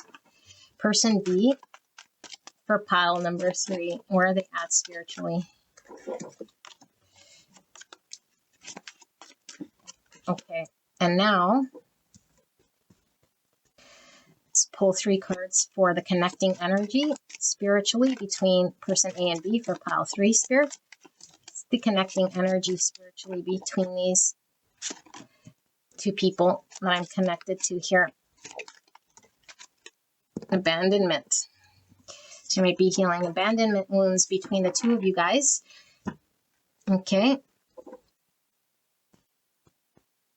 So we might have an avoidant attachment and an anxious. It could certainly be the dynamic. We'll see. But we have abandonment. So let's take a look. What's going on with person A? So 61, instability, which I read when we got here. Okay. And we have veil of ignorance. Number 4, ego level, being original, rehashing the past, envy and jealousy, comparison, living in lack, self-deluding, self-victimization. Type 4, the individualist, emotional center between lack and abundance. Alrighty. And we have quest for answers 35, ego level, power, balanced relationships, self-assertiveness, freedom, blunt truth, real justice, accepting vulnerability. Number 8, type 8, the challenger, instinctive center between strength and weakness. Okay, and we have 99, mystical union, growth level, divine union, universal interconnection, universal compassion, self-presence, inner peace, unconditional love, acceptance of conflicts. Type 7, the peacemaker, instinctive center between forgetting and asserting oneself. And it's number 9. Okay, and then we have 34 with joyfulness, quest for answers, ego level, benefits of going deeper, maintaining interest, project concept, bearing the pain, acceptance of limits, a long-term satisfaction. Type 7, the enthusiast, thinking center between pleasure and pain. Number 7. And then we have ego's pitfall, stress level 56 or 2, spiritual pride, desire of recognition, superiority complex, self-sacrifice, dependence, rescuer syndrome, self-serving altruism. Type 2, the helper, emotional center between giving and receiving. Okay, let's take a look at B. We have initiatory ordeal, stress level 68, loneliness, entrepreneurial project, collaborative project, interdependency, physical challenge, social involvement, family responsibilities, with 5. And we have being perfect, veil of ignorance, ego level 1, perpetual dissatisfaction, critical judgment, rigidity, austerity, unexpressed anger, difficulty having fun. Number 1, type 1, the perfectionist, instinctive center between control and letting go. All right, 62, ego's pitfall, stress level with a domination, power relationships, aggressiveness, self-justice, manipulation, being an outlaw, authoritarianism. Number 8, type 8, the challenger, instinctive center between strength and weakness. And we have 22, conscious awakening, ego level, idealization, comparison and jealousy, existential anxiety, marginalization, excessive nostalgia, feeling of emptiness, emotional complexity. Type 4, the individualist, emotional center between lack and abundance. And we have 84 with mystical experience, growth level, transcended ego, dissolution of the ego, disidentification, inner light, outer light, inherent value, spiritual vocation. Number 3, type 2, the helper, emotional center between giving and receiving. And we have mystical experience 90, growth level, resurrection, salvation and redemption, victory over death, spiritual grace, total harmony, profound peace, hope for eternal life. Type 9, the peacemaker, instinctive center between forgetting and asserting oneself. Number 9, let's look at the connecting energy. We have 79, dark night of the soul. Oh my goodness, look at my hand shaking. Dark night of the soul, stress level, unsatisfaction, loss of carefreeness, despair at reality, severe pain, lack of interest, loss of pleasure, loss of enthusiasm. Type 7, the enthusiast, thinking center between pleasure and pain. Number 7. And we have conscious awakening 21. Didn't we have conscious awakening here too? Yeah, 22. This is public image. Need to be admired. Fear of failing, shallowness, self-sacrifice, external validation, compulsion to success. Type 3, the achiever, emotional center between appearing and authenticity. And then we have abandonment, 65, ideatory ordeal, stress level. Abandonment, refusal to help, social isolation, self-care time, being rejected, feeling useless, and travel alone. Type 2 is a helper, emotional center between giving and receiving. Okay, lots to unpack here, you guys. So stick with it until it starts to sort of make sense for you, because you could be anywhere on the scale here of what I'm reading. Okay, because I am seeing quite a scale here, depending where you are sort of on your ascension growth. So for signs, I'm seeing Cancer, Aries, Leo, Virgo, Pisces, Libra, Taurus, Gemini, and that's what I'm seeing. So could be sun, moon, rising, doesn't have to be. Take what resonates. Okay, so let me sit here with this energy and see what's going on.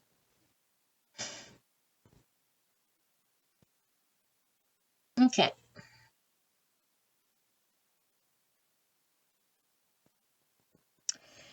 This might be a long one. What's going on? I do feel that both of these people have been brought together. Okay, I do feel it's a spiritual connection in regards to these two people having to heal. Okay, this could be a karmic type connection in order to heal abandonment wounds. Okay, now you know what sort of spiritual connection you have with each other. Okay, but I do feel like there is abandonment wounds on both sides, and both these people handle it completely different. I feel there are similarities between these two, because I do feel like there is the unhealthy pride side of ego here with these two in regards to how they're seen by others. Okay, now I do feel like a lot of you guys might be B, and I do feel like wherever B is at, okay, because they could be in the early stages of awakening, or could be sort of transcended here with the divine already sort of in this union.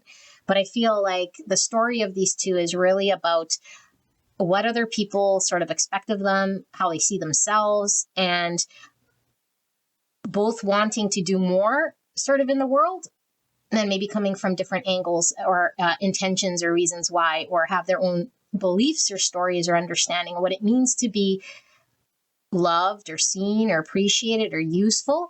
So I do feel like the driver here is to attain a sort of an appreciation potentially, or a acceptance, if you will.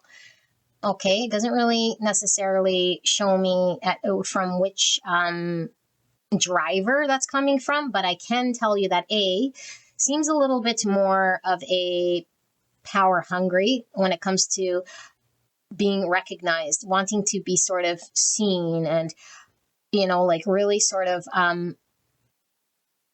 being puffed up based on how other people see them, and they want to be sort of noticed and appreciated and have power. It's a little bit of a power hungry, whereas I feel B is sort of utilizes how other people see them as whether they're valuable or not. And the more I'm appreciated, the more I can do, the more I'm seen, the more I feel welcomed and valued.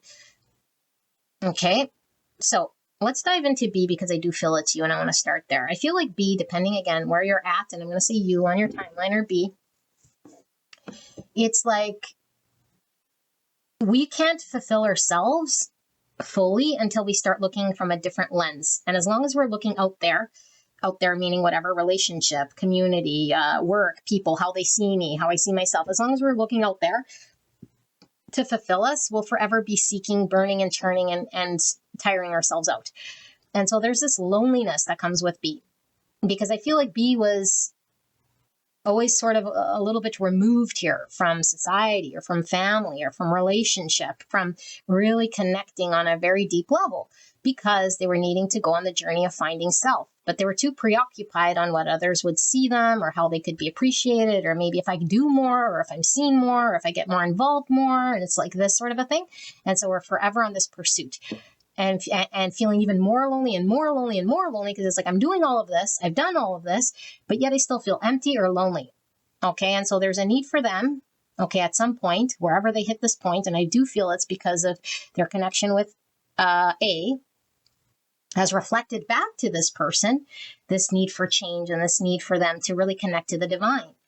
And so there was an ego death, I feel here, or there will be one, where this person transcends the ego, and where they're really no longer aligning themselves up with what sort of can I do, or what sort of image can I upkeep here that's going to fill me up in a way here and give me sort of this false fulfillment, because it always felt lonely.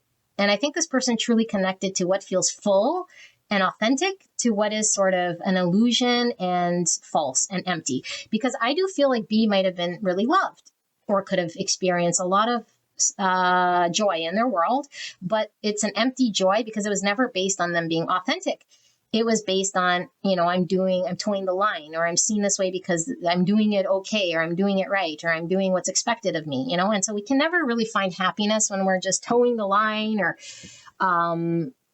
falling into some structure because that's what we're expected to do or be. We always feel sort of a gap. And so I feel like B has felt this gap.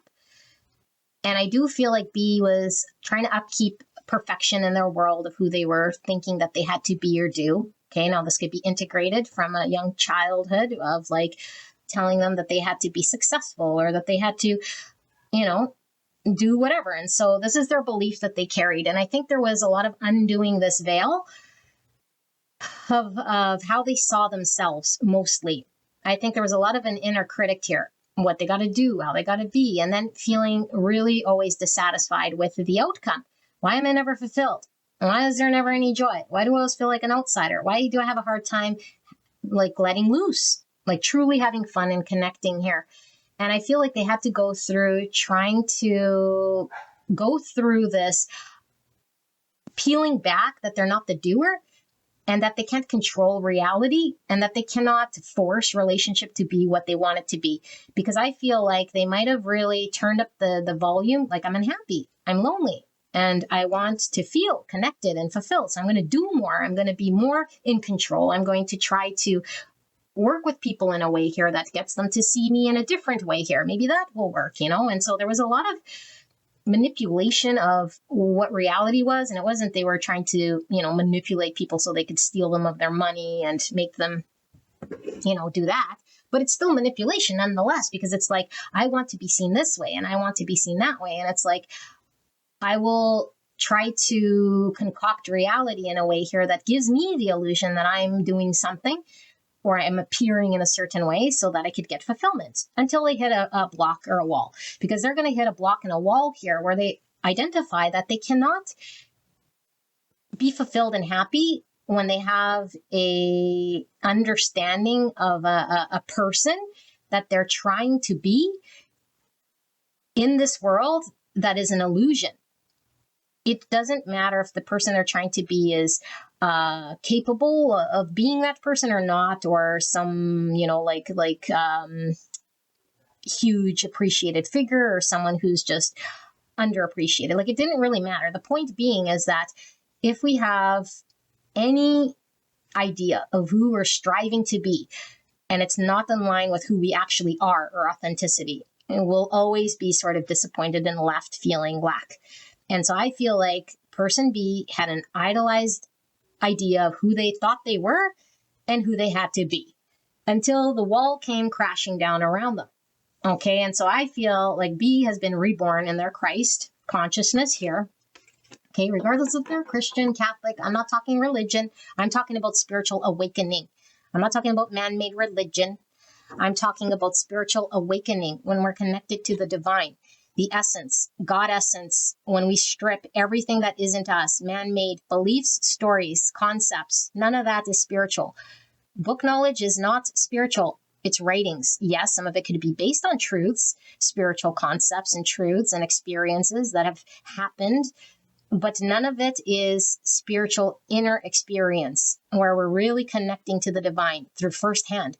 Okay, this is talking about transcending the ego, shedding the false self, connecting to the divine through a real personalized experience. And so I feel like this is created this energy within person B to be with the spiritual vocation. I feel like person B is going to dedicate themselves to a spiritual path. They're going to be either, I don't know, going to the church to deliver sermons. They're going to be reading tarot. They're going to be giving spiritual lessons. They're going to be, I don't know, their whole world is going to be sort of around this spiritual teachings, if you will. You know, like coming back to the 3D to teach others about spirituality, because this is someone who's experiencing spirituality on the first hand. And they're really having to be reborn in a way here that connects to who they've always been underneath the false self. And really connecting to the inner peace, really connecting to the inner harmony, really saving themselves, not waiting for, you know, the, I don't know, what is it, the apocalypse to be saved by other, but doing what's right in the name of God, and doing what's right in the name of connecting to what feels right with the heart and what doesn't feel aligned with God in the heart, and being guided by that moral compass, not by what's written in a book. Okay, so I feel like person B is really connected to the divine, or is connecting to the divine once going through all this type of stuff here. And they're being called to do this, obviously, because they are providing a service to the collective. And every time we sort of ascend and transcend ego, we're now leveling up, and the collective also levels up the more awakened we are. And so their purpose is to awaken. This person definitely is going through a profound spiritual union within self, and a mystical experience with the divine. And the only way to get there is through a dark night of the soul and shedding of ego.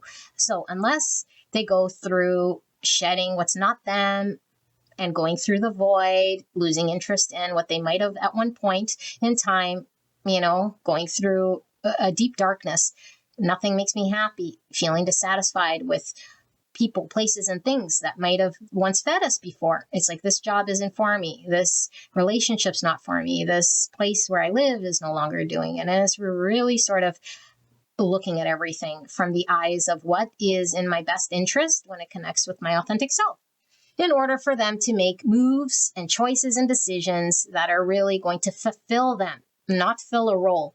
Because I think this person is tired of upkeeping some false self. And I think, ironically, when they connect to the spiritual vocation and really connect to the divine, then they are seen here with this public image. So I do feel like this person is either seen through, again, I don't know what they do, but they connect to the divine, and they have like a community of people that they sort of work with in order to help them also transcend or heal or see the authentic self, because they've experienced it firsthand. So we know when we go through spiritual awakening, we don't just say, oh, screw it, I'm going to live my life and forget about the collective. We come back because we feel a moral obligation or duty, not because we want to be sort of seen or create this public image, but because we feel very connected to everyone and everything. And we want to see collective sort of ascend here in order for there to be more peace and more union on earth. Okay, but I feel like this abandonment is really about having to do it alone, feeling very much neglected, feeling very much abandoned. And I do feel like person B has felt abandoned by person A, has had to heal their abandonment wounds through this process. Okay, it might have felt very rejected by society, might have felt very rejected by person A, might have felt rejected by themselves, and they did reject themselves. So the mirror that was being held up to them by A was them not accepting themselves, them pretending to be someone else or trying to upkeep a different world. And every time they upkept this world of who they thought they had to be, they kept telling themselves, you're not lovable just being yourself. They kept rejecting themselves by trying to concoct a different way, or I can only be loved when I do this or try doing that. And it's like, no, you're loved just for being you. And so I feel like this person has had to work through abandonment issues, you know, and might have felt very let down by person A. Now, why did person A let down person B? Because they don't like them? No, because this is the spiritual contract between these two. In order for B to see this about themselves, they had to be rejected by A. They had to feel abandoned. They had to go through this dark night of the soul. They had to go through the void. They had to go through this lack of interest of everything and review everyone and everything so they could come to the conclusion of how they've been living their life and what they need to release and remove the veil so that they could see, okay, so that they could come into this beautiful union and transcend their ego. So, person A, power hungry. I do feel there's a lot of ego here with A, because I do feel like A would love to be in the limelight here. And I do feel like A hangs on to certain understandings that they believe, and they are really, what's really coming through is this, what's it called? You know, when we say one thing and do another, it's like a hypocrite type of energy. It's really coming through here, a hypocrite, okay? And it's not that this person's bad or whatever here. It's that this person sees fault in what other people are doing and saying. And so there's this superiority complex, like I could do that better, or like because I have this belief, or because I'm more in the know, or maybe I'm more connected to the divine, whatever this thing is here, because we are talking about spirituality. So they might be well read about spirituality, or they might be advanced when it comes to man-made religion. They might be connecting to the divine because they had a spiritual experience and now they cling to it like they know better, or they understand spirituality better. But really, at the end of the day, it's this contradictory energy, because I do feel like this person is doing things in their life that isn't for their greatest good. And it's actually aligned with their lower self. I am getting addictions. I am getting this not dealing with their shadow. I am getting this, I'll keep sort of avoiding what I got to do and sort of poke fun at other people. Okay, I use the word poke fun, but it's really seeing what's wrong with the world. I'll complain about what's wrong with that religion. I'll complain about what's wrong with politics. I'll talk about what the injustices of this world, and I'll talk about how it's inhumane to do this and that. But at the same time, I'm snorting crack from the hooker's butt crack on Sunday night and beating up little kittens in my basement. Okay, that's very extreme, but this is the energy it's giving off here. Okay, so this person thinks that they're going to help heal the world, or help heal something, or provide some form of righteous duty in the world. They're going to rescue. Okay, they're going to rescue people. They're going to be a savior. They're going to do something here. And they live off this energy. And why they feel this. Now, this is what's pulling through here. This person is being called to be a greater version of them, because they are here to be, again, create this sort of support to the collective. Now, whether they'll be in the public eye or not, I don't know. I do feel like person A has sort of a power hungry sort of thirst to be seen and appreciated and acknowledged for their knowledge and for their maybe spiritual power in some way that they see as power. Okay. And they want other people to sort of bow down to their way of being spiritual, or their belief, or their knowing of it. And so I feel like this person is having to point the finger at themselves for some time and really take a look at their own framework of how they're living their life. Are they doing healthy things when it comes to their body? Are they doing healthy things when it comes to how they speak to other people? Or are they judging other people? Are they having balanced relationships in their world? Are they really speaking truth from a place of freedom, or are they trying to free themselves? Because there's a lot of this delusion when it comes to how they are seeing themselves and how they're seeing other. They are seeing themselves as sort of more ascended or more in the know. Meanwhile, Spirit's really showing that's the veil of ignorance. That when they really look at their own shadow and how they're really living their life, they're going to see that they're haven't even passed the first step here. And so this is why the shadow now projects this other version of them that is really fighting for justice, you know, because behind the shadow, they're not being just with themselves. they're doing all sorts of things here that are unjust to themselves. And so I feel like this person has a hard time being vulnerable, has a hard time really being honest about their own self. But if you ask them about truths about the world or truths about things that are like not personal, then this person is like a freedom fighter, truth seeker, injustice warrior, or justice warrior. Meanwhile, there's this living in lack, being envious of people, really being, just misaligned here. Okay, so this person is come into contact with person B in order to come into union with themselves. So they can connect to themselves and they can really connect to the inner peace from a true place of unconditional love of self, so they can provide unconditional love to other people. So I do feel like there is this inability for this person to find peace with themselves. And so there is sort of this like hatred of self, and it kind of projects onto other people. And so it's like, if I see someone else that has joy or happiness or inner peace, I want to rock that world or disrupt it or poke holes in it, or, enforce my own belief so that I don't feel bad about myself. And so if I see someone who has a strong inner strength, I try to bring them down to my level so that I could feel better about myself. And Spirit is really trying to get this person to go deeper than that, because that's very superficial, obviously. That's very much coming from an egoic place.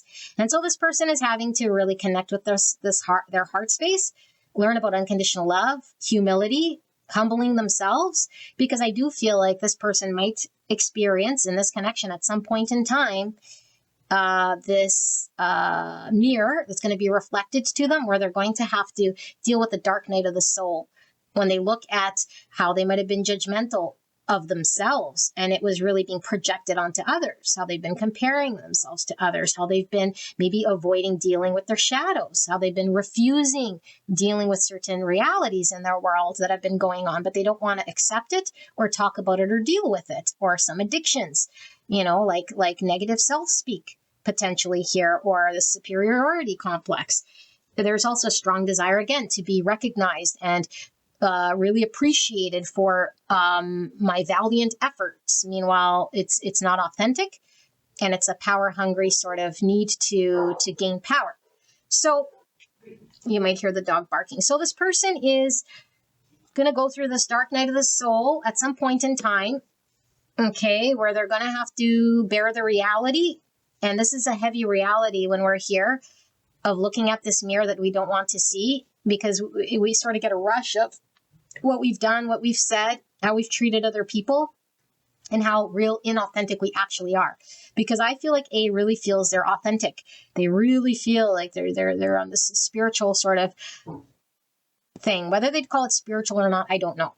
But that their way of morally living, or that their alignment with God power, or their alignment with humanity, okay, which is all different words for, our Buddha nature, our spirituality, our Christ consciousness, whatever you want to call it. I don't give a rat's behind. It's the reality of dealing with the present moment, the here and now. The only thing that exists.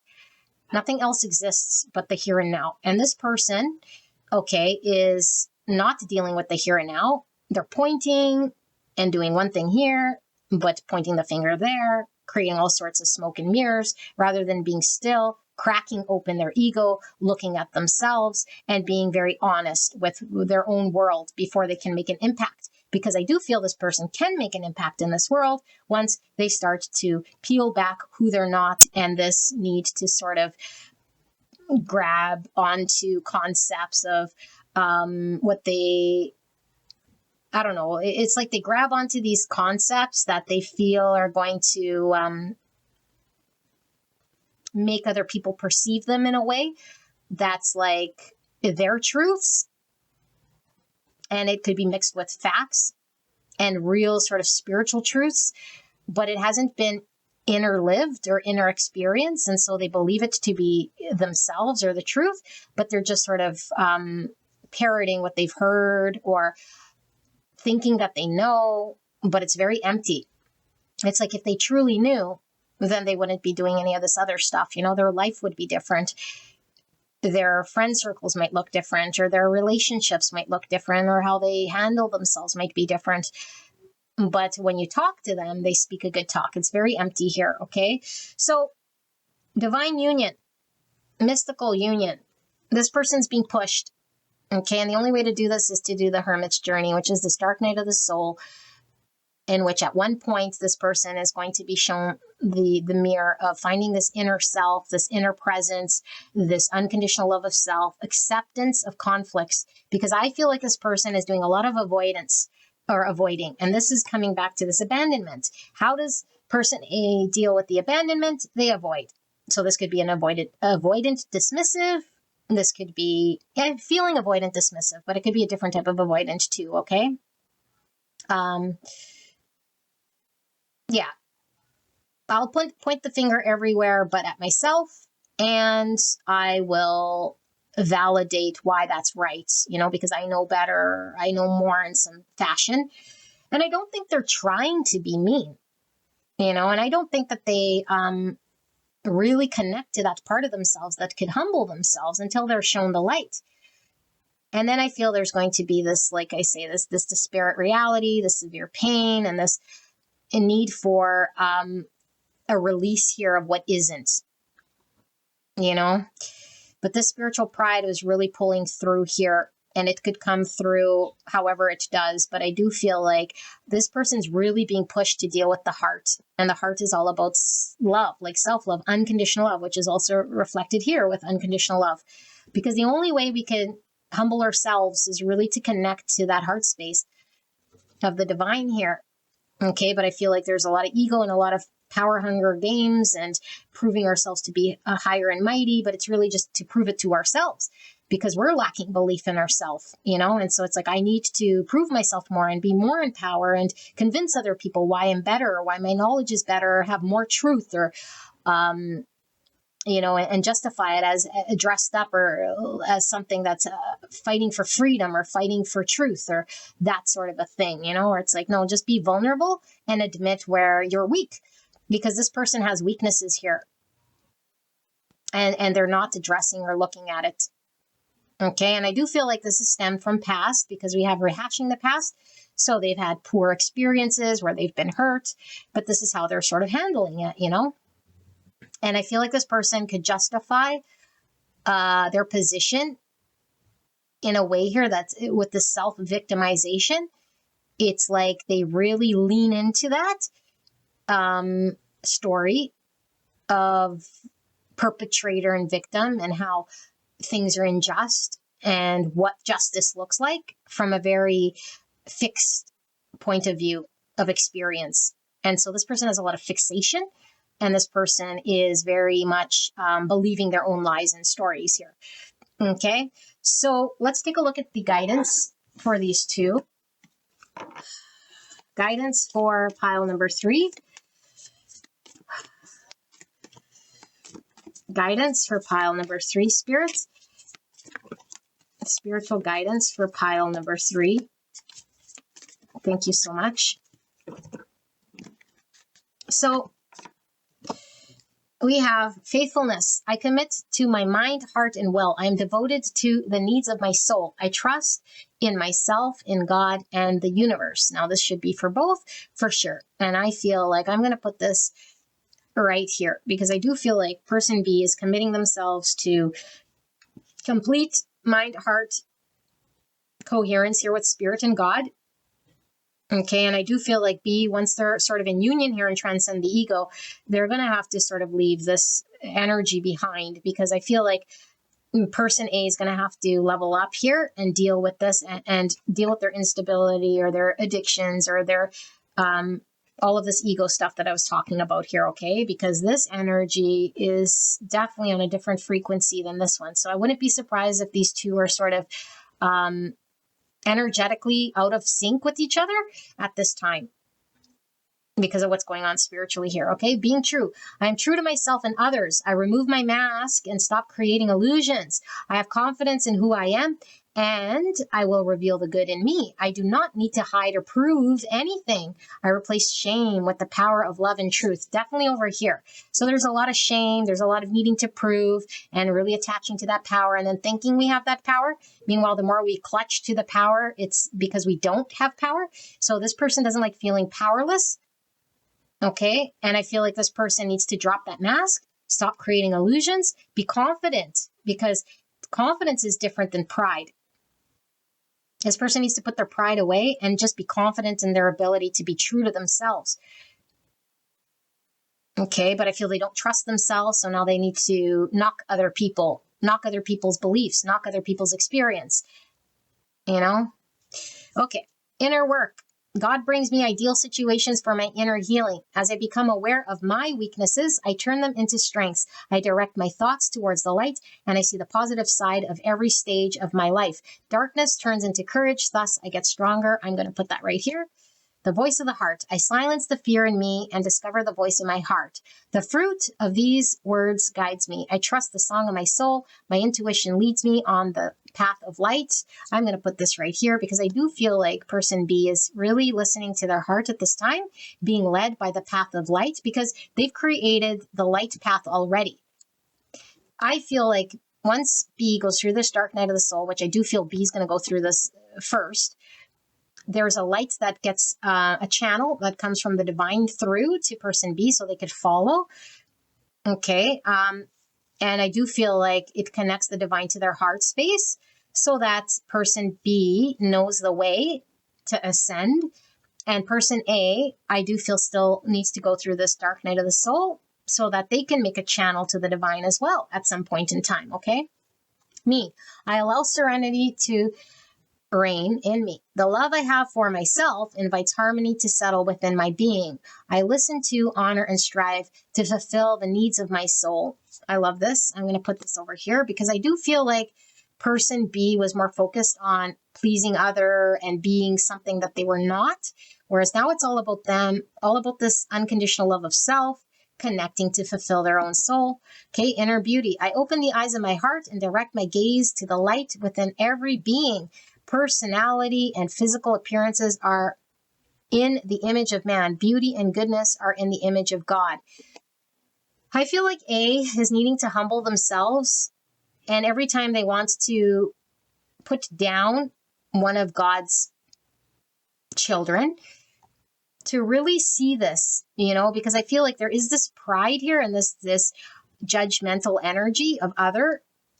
And so what Spirit's really saying here is, doesn't matter what they're seeing in the physical realm, the 3D realm, it's all an image of, the image of man is God manifesting in itself. It is this beautiful manifestation of God. Everyone has this inner beauty. We might not see it if there's a lot of ego and a lot of shadow kind of manifesting in action, but behind that, there's an inner beauty. But they won't see it until they connect to their inner beauty. They'll keep just projecting, you know? So A is needing to connect to this inner light, this inner beauty, be authentic, be true, accept where there's things within themselves that they don't want to see, how they're actually living their life, do the inner work. And B needs to focus on their own healing, their own light path, their own strengthen their relationship with themselves, but also that with the divine, and have faith and trust in that path, because they are coming into full union here with the divine and with themselves, you know, and really both of these are healing this abandonment wound, feeling separate, okay, separate from others. This is when we sort of think that there's a them and an us. We're not really ascended in any way. We're seeing everything from the eyes of separation, duality, and lack. And that is all just beliefs and constructs and egos. Okay, but until we have dark night of the soul and we sort of shed all these things, then we sort of develop that inner strength of seeing everything as one, everything as a pure image of God. Okay. So, beautiful people, this is a reading for pile number 3. I hope this helped you. I'll see you at the next one. Bye-bye.